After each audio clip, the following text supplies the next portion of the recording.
Irmãos, a paz do Senhor. Olha, já estamos na lição número 6. Quer dizer, 1/3 da revista, né? Olha, estamos andando rápido. Hoje o assunto um pouco mais curto. Na lição o título é Ministros e Despenseiros. Irmãos, a paz do Senhor. Olha, já estamos na lição número 6. Quer dizer, 1/3 da revista, né? Olha, estamos andando rápido. Hoje o assunto um pouco mais curto. Na lição o título é Ministros e Despenseiros. Está baseado na primeira carta aos Coríntios, capítulo 4, versículos 1 até 5. Até o texto bíblico é mais curto hoje para nosso estudo. Vocês devem estar se lembrando de que nas 5 aulas anteriores, nos capítulos anteriores do nosso estudo, Paulo estava demonstrando para os crentes de Corinto o absurdo do comportamento que eles estavam levando, muita carnalidade, mundanismo dentro da igreja, e estavam elegendo heróis e com isso dividindo a igreja em facções. Estavam sendo, na verdade, incentivados por maus obreiros, porque cada facção tinha o seu líder, ou líderes. E eram aquelas pessoas que pendiam para um determinado segmento e com isso dando orientação indevida. Maus obreiros, dando orientação indevida para a igreja, formando esses grupos. E esses maus obreiros se achavam, né, os donos da sabedoria. Assunto que Paulo vai dar uma cutucada hoje no nosso estudo. E nas aulas anteriores nós vimos que Paulo criticou isso, dizendo que é irracional escolher e seguir heróis, porque essas pessoas eram apenas servos de Deus. Paulo, Apolo, Pedro, apenas servos do Senhor, comissionados para uma determinada tarefa. Mas, agora no capítulo 4, ele vai mostrar que, apesar de ser apenas servos, exige-se respeito pelo ministério desses servos. E nós vamos ver por quê. Vamos passar lá para a nossa leitura, capítulo 4. Vamos ler os 5 versículos base desse estudo e vamos comentando na sequência. Alguma coisa nós vamos ler na revista também. Que os homens nos considerem como ministros de Cristo e despenseiros dos mistérios de Deus. Além disso, requer-se nos despenseiros que cada um se ache fiel. Todavia, a mim muito pouco se me dá de ser julgado por vós, ou por algum juízo humano, nem eu tão pouco a mim mesmo me julgo, porque em nada me sinto culpado, nem por isso me considero justificado, pois quem me julga é o Senhor. Portanto, nada julgueis antes de tempo, até que o Senhor venha, o qual também trará à luz as coisas ocultas das trevas e manifestará os desígnios dos corações. E então cada um receberá de Deus o louvor.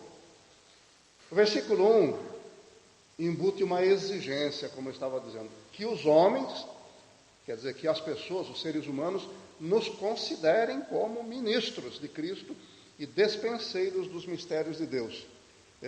Como se dissesse, nós somos apenas servos, como vocês. Só que tem um detalhe, nós, apóstolos, temos autoridade, como se Paulo estivesse dizendo isso. Temos autoridade, fomos comissionados por Deus. E a autoridade tem que ser respeitada. Isso já temos estudado, né? Muitas vezes. A autoridade determinada por Deus tem que ser respeitada. Não vimos que até os juízes dos tribunais humanos, os governantes, são ministros de Deus? Já nós estudamos isso? Se eles são ministros de Deus para fazer aplicar a legislação humana, para colocar a sociedade em ordem, quanto mais homens e mulheres que são escolhidos por Deus para ensinar a verdade, para trazer tesouros do Senhor, as coisas que estavam ocultas, trazer para o povo aprender e aprender a confiar no Senhor. Nós não podemos considerar a autoridade apenas aqueles que têm investidura humana legal. E a autoridade que Deus investe sobre a igreja? É uma pergunta para nós hoje, mas Também é uma pergunta embutida aqui de Paulo para os irmãos de Corinto. Ora, vocês não têm medo dos magistrados? Vocês não temem o imperador? Vocês não se preocupam com os policiais? Com as regras de trânsito? Não se preocupam em fazer as coisas certas para não ir para a cadeia, para não pagar multa? E dentro da igreja? E no meio do povo do Senhor? Como é que vocês olham as autoridades que Deus constituiu e nomeou sobre a igreja? Bom, viram que eu extrapolei um pouquinho para trazer para o contemporâneo, né? Mas não seria um puxão de orelha indireto para os crentes de Corinto? Se nós respeitamos as autoridades humanas que foram instituídas por Deus, nós não podemos esquecer das autoridades eclesiásticas, que também foram instituídas por Deus. Aquelas têm peso terreno, aquelas exercem um domínio sobre nós, um domínio temporal e um domínio que pode ser até passageiro, depende de mandato. Mas as autoridades que Deus institui sobre a igreja têm uma palavra de peso espiritual eterno. Não é uma legislação passageira que depende da cultura dos povos. É algo que Deus determinou para a sua igreja. Por isso, meus irmãos, quero reacentuar o fato de que nós devemos cumprir a palavra de Deus com relação à nossa vida no meio do povo do Senhor. Não quero dizer apenas dentro da igreja, nas quatro paredes. No meio do povo do Senhor. Nossa vida como crentes, como povo de Deus, como família de Cristo, também tem líderes. Também tem pessoas que Deus comissionou, para quem Deus deu a autoridade para exercer o ministério. Isso é muito sério. Se a desobediência à autoridade humana pode trazer condenação, lembra, condenação digo no sentido de que as penalidades da lei humana. E a desobediência às autoridades espirituais? Também vai ter que trazer condenação, mas aí já não é âmbito humano, porque não é mais uma legislação que aplica multas, que põe na cadeia. O que pode acontecer com os crentes que desacatam a autoridade que Deus colocou na igreja? É uma pergunta que você deve pensar, na qual você deve pensar, você deve meditar, mas um conselho, não tenha medo da punição e da condenação que advém disso. Não tenha medo disso, fique tranquilo. É apenas basta obedecer e respeitar as autoridades. Por isso Paulo diz aos romanos que não precisa tremer de medo das autoridades. Nós devemos temer as autoridades como aquele que quer respeitar, porque ela foi instituída para louvor daqueles que fazem o bem, mas elas são terror para aquelas que praticam o mal. Aqui na igreja a gente não costuma ver terror sobre aqueles que praticam o mal, né? E nenhuma autoridade eclesiástica tem coragem de fazer isso e não vai fazer. Mas Deus pode fazer. Ok? Porque se um representante de Deus no âmbito civil pode demandar punição para desobediente, imagina um representante de Deus no âmbito espiritual. O que Deus pode fazer? Porque se a autoridade humana não julgar o que está em erro, isso acontece muito no âmbito civil. Deus vai julgar. Não vai passar em branco. Agora imagine no meio da igreja, no âmbito espiritual. Por isso, irmãos, vamos acatar a autoridade de quem tem. E vou repetir uma frase que eu já falei algumas vezes na escola dominical. Se existe uma coisa horrível para quem tem autoridade dada por Deus, é ter autoridade e não ser respeitado. Isso é como uma ferida que está corroendo por dentro a pessoa. Porque a pessoa quer exercer o ministério, quer exercer a autoridade, mas ela está sendo embotada pelas próprias pessoas que deveriam respeitar. Então, irmãos, vamos pensar bem nisso, porque não vai escapar do juízo de Deus quem desacatar, quem desobedecer à autoridade dentro da igreja também. Vamos ler na revista, primeiro capítulo da lição, Identidade dos Obreiros, você já viu? Embaixo o ponto 1 diz, são ministros de Cristo. Vou ler.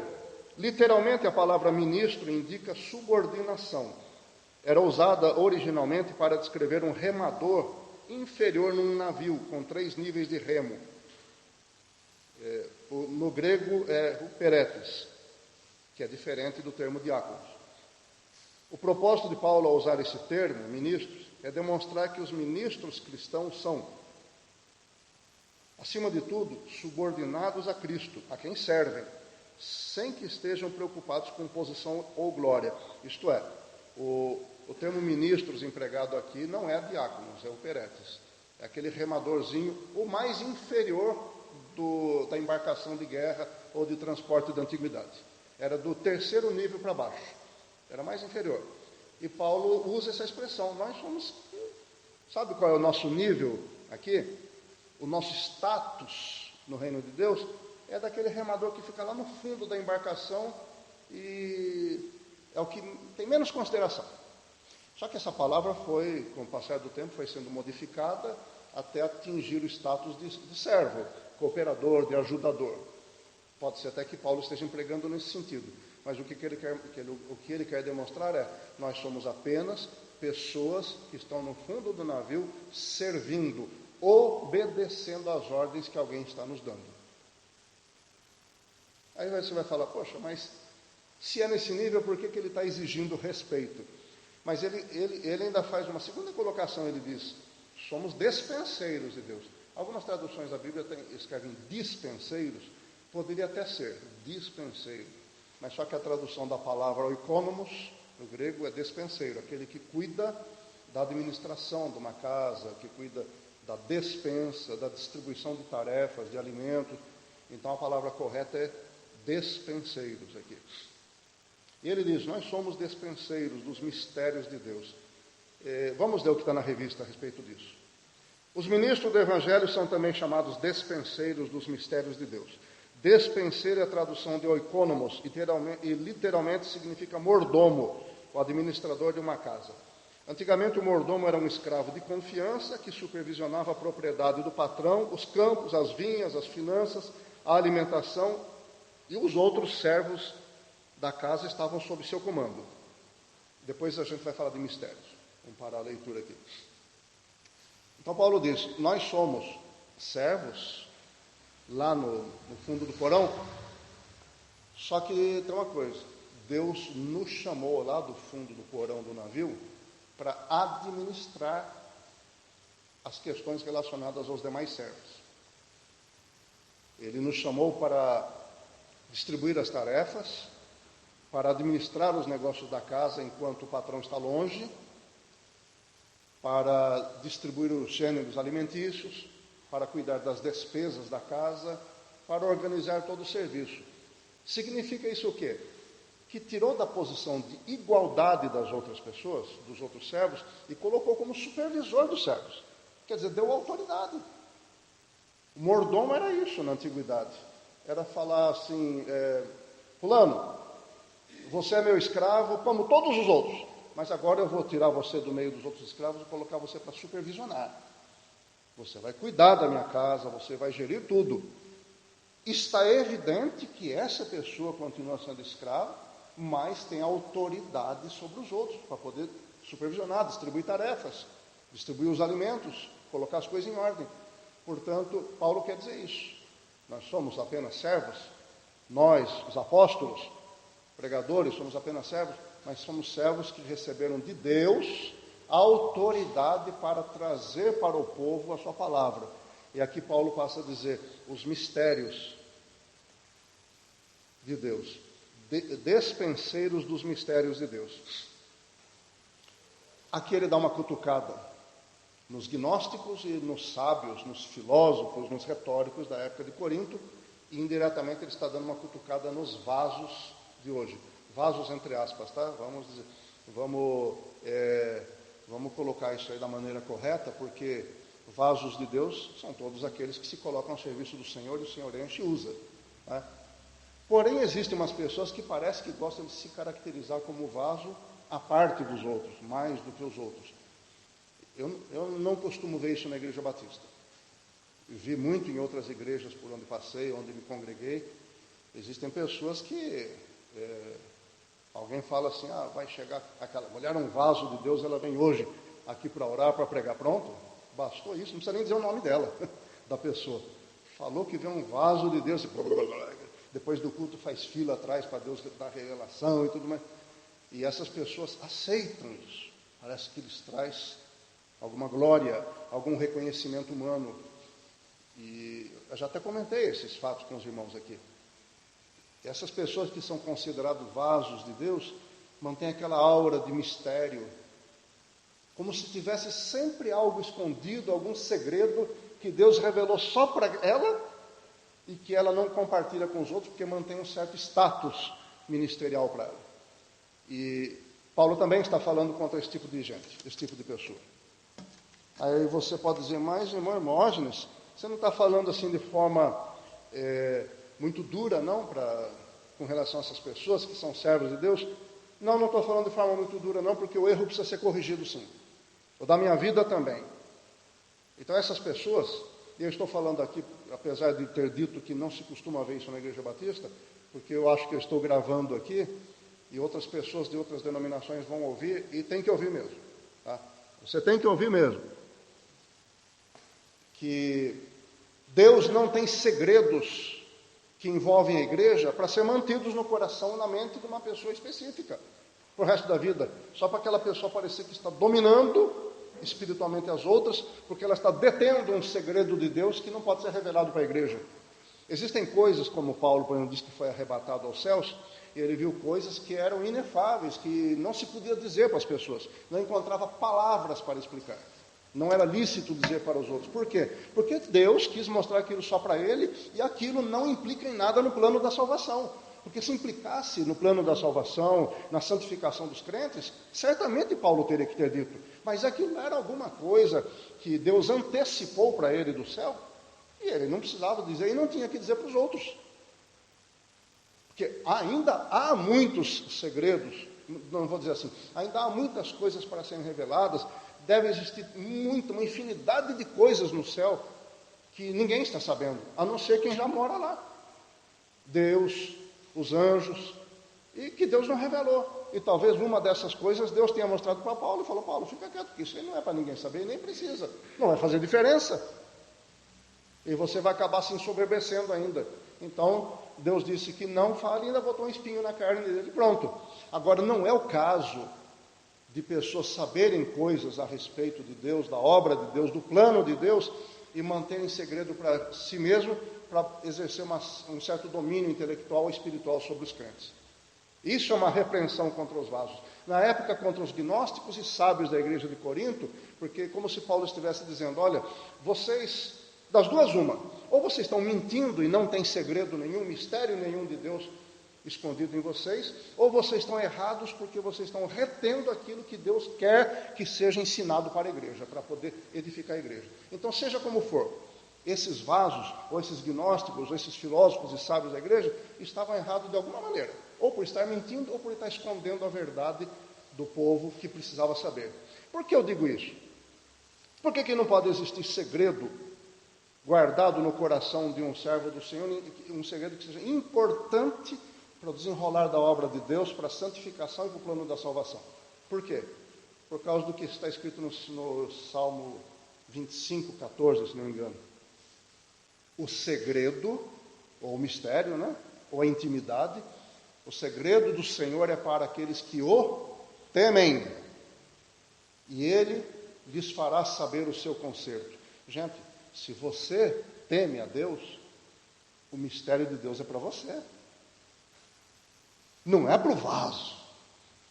Aquela que chega com o vestidão, até varrendo a igreja, aquele cabelão assim que está dando a volta no joelho, ou aquele um que chega com aquele terno que até brilha, não tem nenhuma costura, não tem nenhum corte atrás.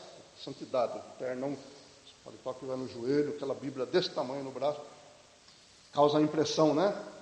Entra até balançando assim no meio da igreja, todo mundo para até de respirar para ver. Não é para esse tipo de gente. O segredo do Senhor é para aqueles que o temem. Você teme a Deus? Você ama o Senhor?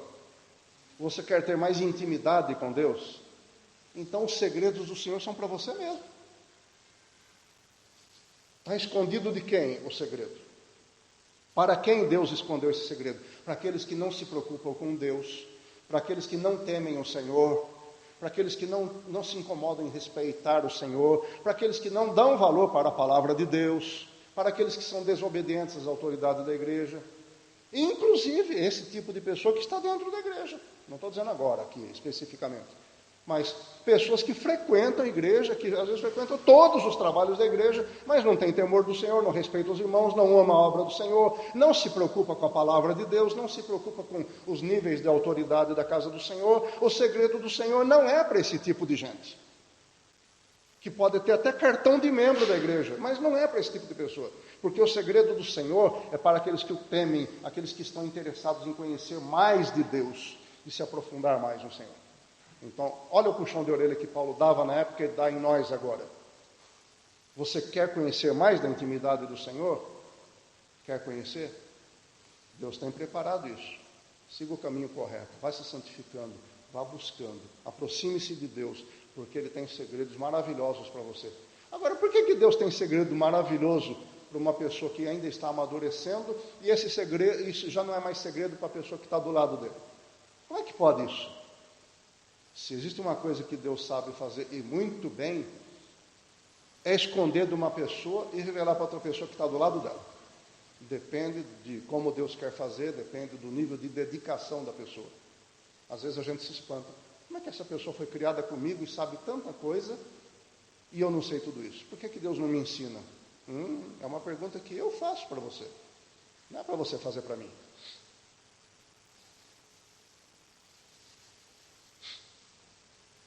Portanto, aqui está embutida uma exigência, né? E uma advertência muito séria. E o versículo 2 diz, além disso, e aí como é?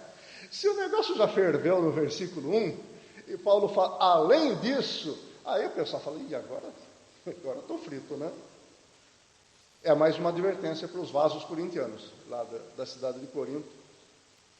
Além disso, pessoal, requer-se nos despenseiros, olha a exigência, requer-se, é exigido, que cada um seja achado fiel.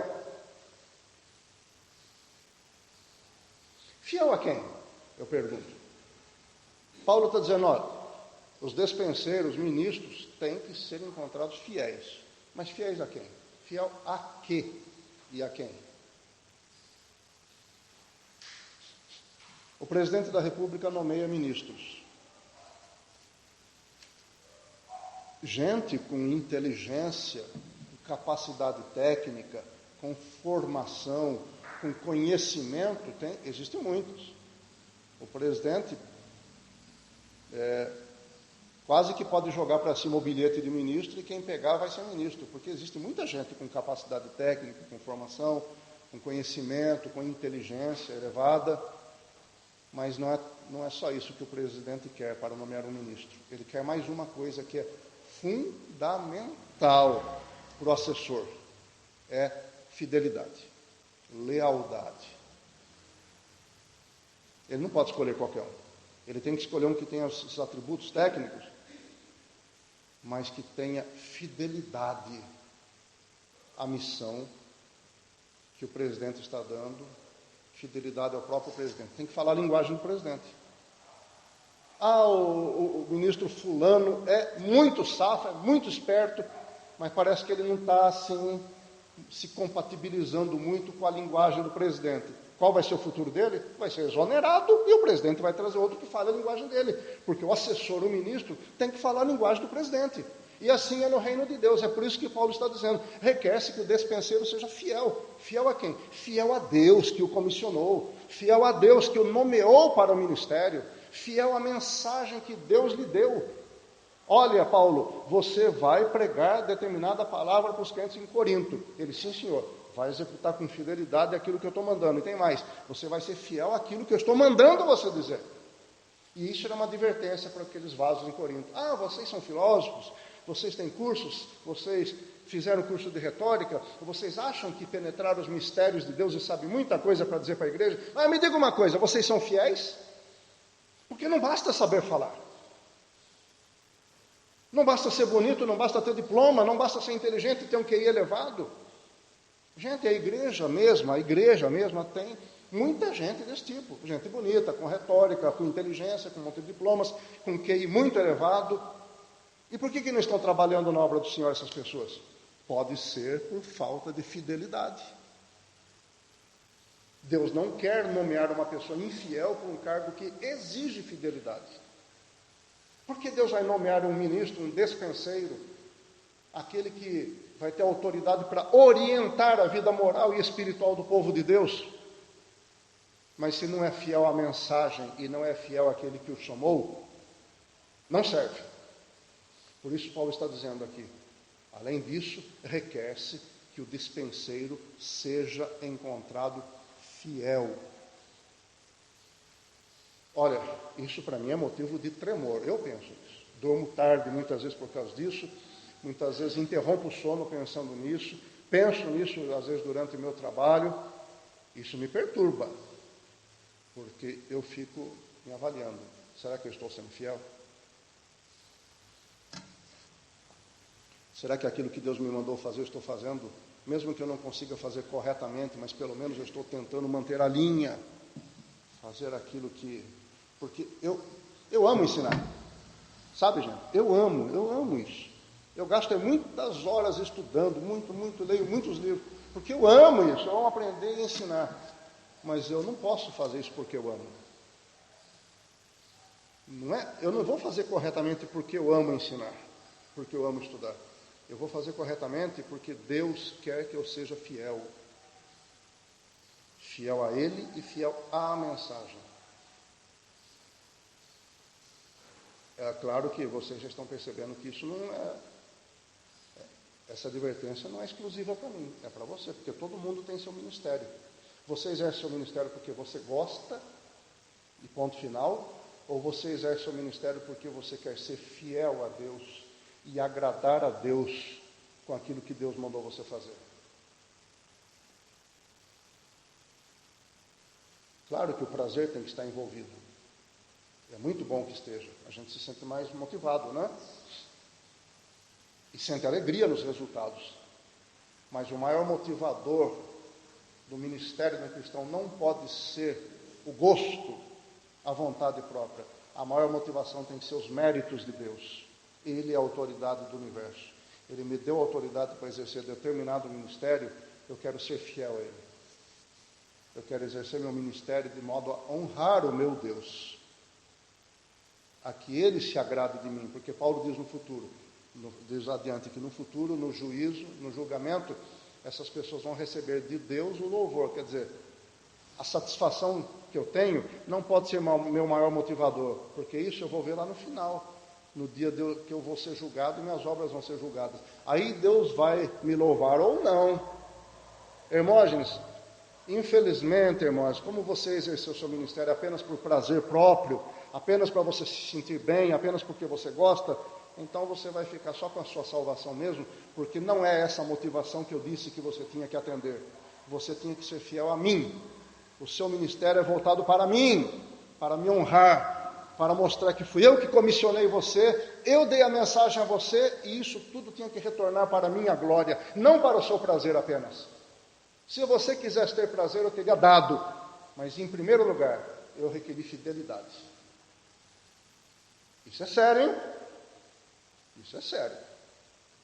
Faça a obra do Senhor de maneira a agradar a Deus, de maneira a Deus ter prazer, de maneira a Deus ser louvado pelas pessoas, não você ter honra, glória, se sentir bem, eu vou para casa até mais leve depois de exercer meu ministério. Não, pode voltar para casa chorando e triste, mas Deus tem que ser honrado.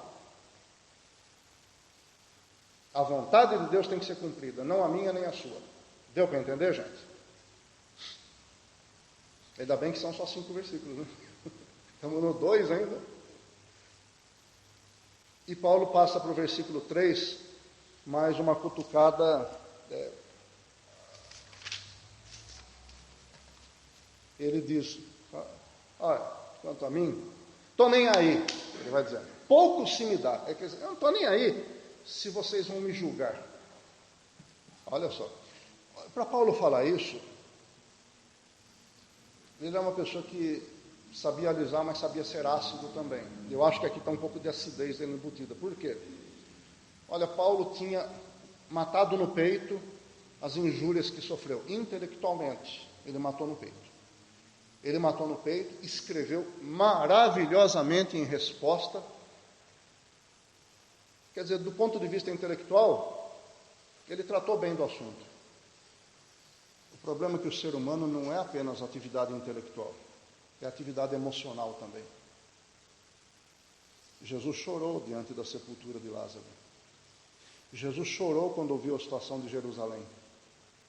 E ele estava pronunciando juízo sobre Jerusalém, mas ele chorou. Porque o ser humano não é composto apenas de intelectualidade. Tem emoções envolvidas. E Deus tem emoções. A Bíblia diz: não entristeçais o Espírito Santo, no qual estáis selado para o dia da redenção. Por que entristecer o Espírito Santo? Porque ele tem emoções. Fazer a vontade de Deus significa alegrar Deus, dar prazer para Deus. Por quê? Porque ele tem emoções. Diz que nós não devemos deixar Deus irado. Por que irado? Porque a ira é uma emoção. Deus tem emoções. E nós, seres humanos, também temos. Deus é a maior inteligência, Ele é a própria inteligência do universo. Mas Ele tem emoções. E nós também, Paulo também tinha. Então Paulo matou no peito o problema intelectual que foi trazido, mas ele sofreu com isso, gente. Mais adiante, no capítulo 4, mesmo versículo 15, ele diz: porque ainda que vocês tivessem 10.000 professores, ensinadores em Cristo, vocês não teriam, contudo, muitos pais, porque eu, pelo Evangelho, vos gerei em Cristo Jesus. Quer dizer, vocês podiam ter 10.000 pessoas para ensinar a palavra para vocês, mas só eu posso me considerar seu pai, porque fui eu que, através do Evangelho, ganhei vocês para Jesus. Então mostra que ele está triste com aquele povo. As emoções dele foram abaladas. Gente, não é fácil ser apunhalado pelas costas por um povo que você ama, por pessoas que você amou, para quem dedicou a vida. Ele passou 18 meses evangelizando aquilo, ele sofreu ali, ele correu risco de morte, ele foi muito insultado, ainda estava sendo. E depois que ele estabelece a igreja, coloca obreiros, vai para outro lugar, ele começa a receber notícia que ele estava sendo rejeitado por aqueles que ele amou, para aquelas pessoas para quem ele dedicou seu tempo, sua vida. Gente, a vida está se consumindo. Para os mais novos isso pode não parecer, mas para quem já é pessoa madura, adulta, que já passou dos 40, dos 50, a gente sabe que a nossa vida está se consumindo. O tempo que nós gastamos não volta mais, a nossa energia despendida não volta mais. É muito bom, é muito gostoso você gastar energia, você se dar por uma igreja, é muito bom. Mas quando você vê que de repente algumas pessoas para quem você se deu, gastou sua saúde, gastou seu tempo, gastou suas energias, estão apunhalando você pelas costas, isso é muito doloroso.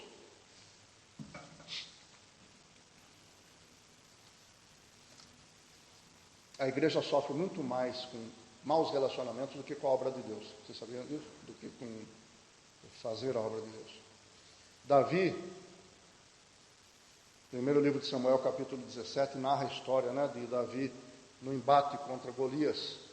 Ele tentando convencer o rei Saul de que ele poderia ir lutar contra Golias.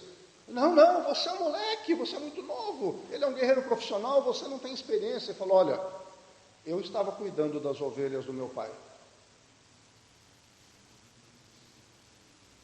Veio um leão e pegou uma ovelha, eu fui lá, no leão, desci o pau nele e tirei a ovelha da boca dele. E veio um urso, pegou uma ovelha, eu fui lá, no urso, desci o cacete nele e tirei a ovelha da boca dele. E o Senhor vai fazer isso comigo diante de Golias também. Gente, eu não sei quem gosta e quem não gosta de simbolismo na Bíblia. Eu gosto, sem exageros, mas eu gosto. Quando vem um leão para arrebatar uma ovelha, você vê aquele animal correndo, se atirando contra as ovelhas, em 4 patas, você logo vê que é um animal que vem, um animal feroz que vem. Você logo vê. O pastor pode estar, porque o pastor muitas vezes passa dias sem dormir. Estou falando do pastor de ovelhas mesmo. Durante a noite, às vezes tem problema de saúde com as ovelhas, a ovelha perdida não dorme. Ele tem que cuidar do rebanho dia e noite.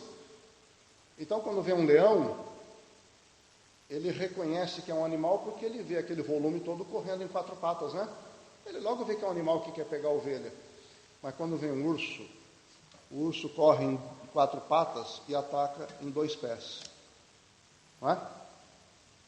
E para quem está ali, ou de noite, ou naquele sono, os olhos até cozidos de sono, ele pode pensar que aquele lá é uma pessoa, um ser humano.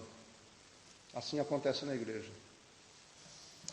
Quando o diabo usa um estranho, é como se um leão estivesse atacando a igreja, você logo vê que é coisa de um animal. Mas quando o inimigo usa um irmão, ele vem em pé e parece um ser humano.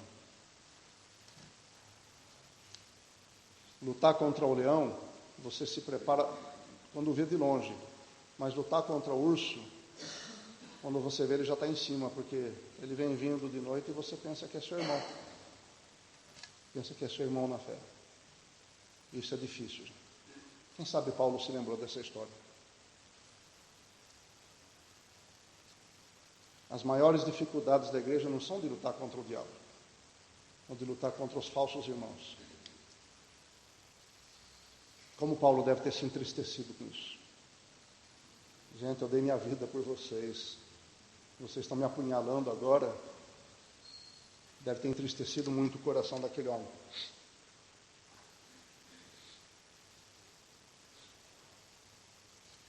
E ele diz, pouco se me dá de ser julgado por vocês. Aí você vai perguntar, mas por que, Paulo? Nós devemos ou não devemos julgar? Bom, depende, né? Como diz o menino, daí vareia.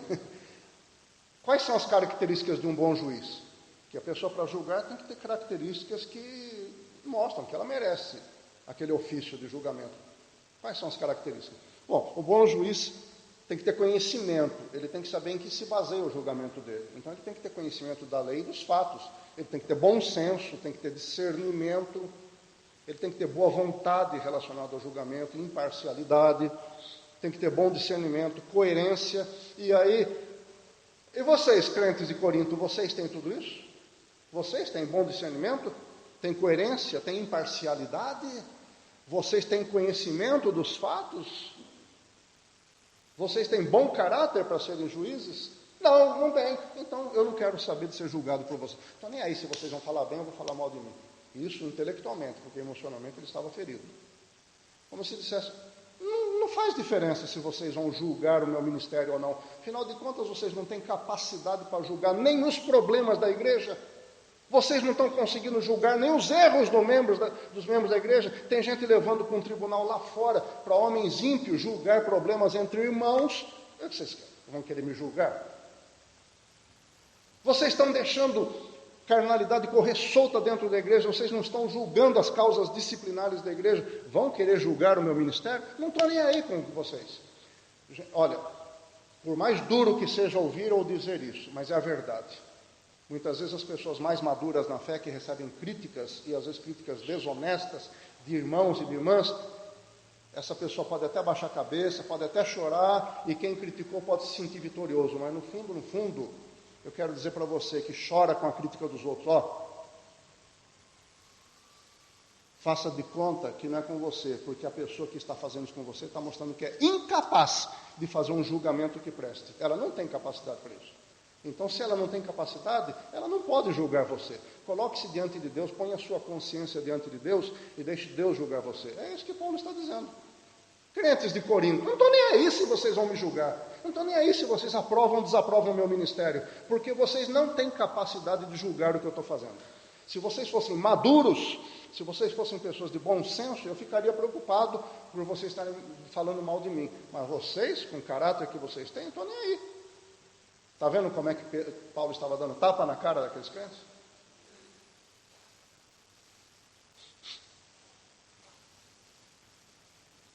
Mas lá em 1 Coríntios mesmo, lá na passagem da Santa Ceia, Paulo diz assim, se nós nos julgássemos a nós mesmos, não seríamos julgados. E ele diz, mas eu nem a mim mesmo me julgo. O que quer dizer isso? Bom, Paulo quer dizer lá em 1 Coríntios 11, no julgamento da Santa Ceia, quer dizer, se nós analisássemos nossos erros e nossos pecados, e nós nos reprovássemos por causa dos nossos erros, quer dizer, nós nos condenássemos a nós mesmos pelos nossos erros, Deus não teria que nos julgar por causa disso. Porque quando nós fizéssemos isso, nós íamos crucificar a carne, condenar nossos erros e parar de praticar. E aí a gente não precisaria passar pelo julgamento de Deus. Então, meus irmãos, aqui fica um princípio interessante. Podemos julgar causas da igreja? Podemos e devemos, já vamos ver. Mas em primeiro lugar, Em primeiro lugar, eu tenho que aprender a julgar os meus erros, Eu tenho que aprender a me condenar a mim mesmo, quer dizer, condenar os meus erros, os meus pecados. Isso é que eu preciso aprender a fazer. Para eu não ser condenado por Deus. Quando eu adquirir a habilidade de julgar os meus erros, aí eu posso me atrever a julgar os erros dos irmãos. Mas Paulo está dizendo, vocês me julgar? Estou nem aí, porque vocês não aprenderam a julgar nem os próprios erros, para querer julgar os meus. E ele diz assim, eu estou com a consciência tranquila em Cristo, eu não estou vendo nenhum motivo para condenação em mim mesmo. Mas, apesar disso, eu não me sinto justificado. Por quê? Porque acho que ele deve ter se lembrado de Jó nessa hora. Porque Jó era um homem sincero, reto, temente a Deus, se desviava do mal. Mas Deus deu uma prensa nele no fim das contas, não foi? Por quê? Porque Jó sabia que ele era tudo isso e achava que por causa disso ele já estava por cima da nata espiritual. E Deus mostrou para ele que isso é autojustiça e Deus não admite autojustiça. A justificação é pela fé em Deus, não é pela fé nas minhas qualidades. Então Paulo diz, bom, eu acho que eu tenho qualidades e que minha consciência está tranquila, mas, como eu ainda sou homem, sou limitado e eu não quero correr o risco de ficar me elogiando, eu deixo isso nas mãos do Senhor. Isso é consciência do que a pessoa é, mas uma consciência com humildade. Por quê? Porque eu posso estar errado, eu não sou perfeito. Vai que tem algum erro que eu não estou sabendo e eu estou me justificando e Deus vai falar, não, Paulo, não é bem assim não. Então, eu não estou me lembrando de nada que me condena, mas eu entrego nas mãos do Senhor, porque é Ele quem vai me julgar. Ele quem sabe como é a minha vida, o que eu tenho feito ou deixado de fazer. Assim, Paulo diz, não julguem nada antes do tempo. Versículo 5 já. Até que venha o Senhor. Afinal de contas, irmão, julgar ou não julgar? Não, nós não devemos julgar nos seguintes critérios. Não devemos julgar pelas aparências, não devemos julgar fora da nossa capacidade de julgar as coisas, nós não devemos julgar por motivos fúteis, por vaidade, por bobagem, nós não devemos julgar com espírito divisionário, separar irmãos, não devemos julgar se nós formos fofoqueiros.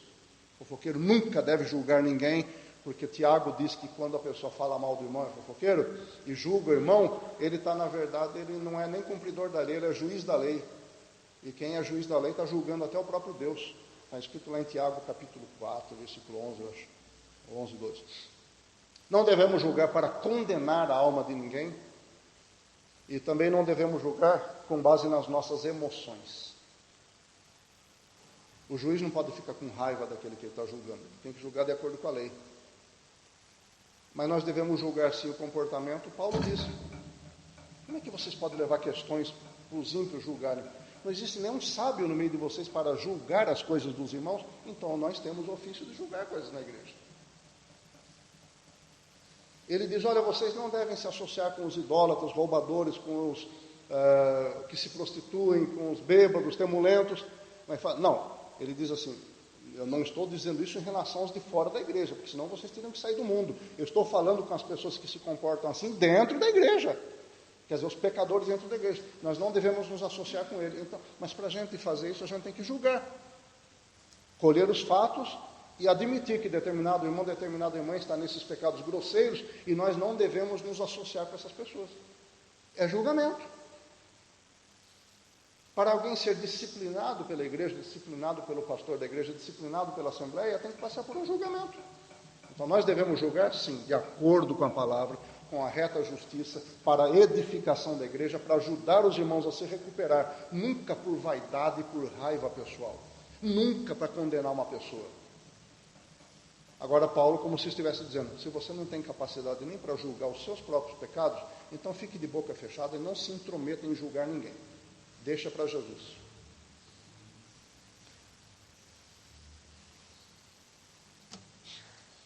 Principalmente meu apostolado. Se vocês não entendem nada nem dos problemas da igreja, vão entender de apostolado, então não julguem. E ele ainda faz uma advertência para terminar.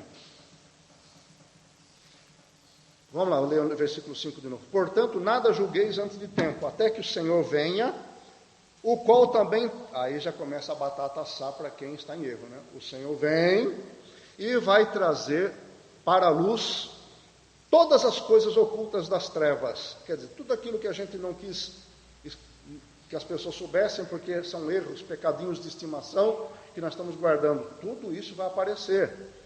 Inclusive as obras dos obreiros maus e fraudulentos. E Jesus manifestará os desígnios dos corações, aquilo que eu sinto de ruim, Deus vai expor. Eu estou fazendo a obra por emoção própria ou estou fazendo por fidelidade? Deus vai expor a público, vai trazer diante da luz.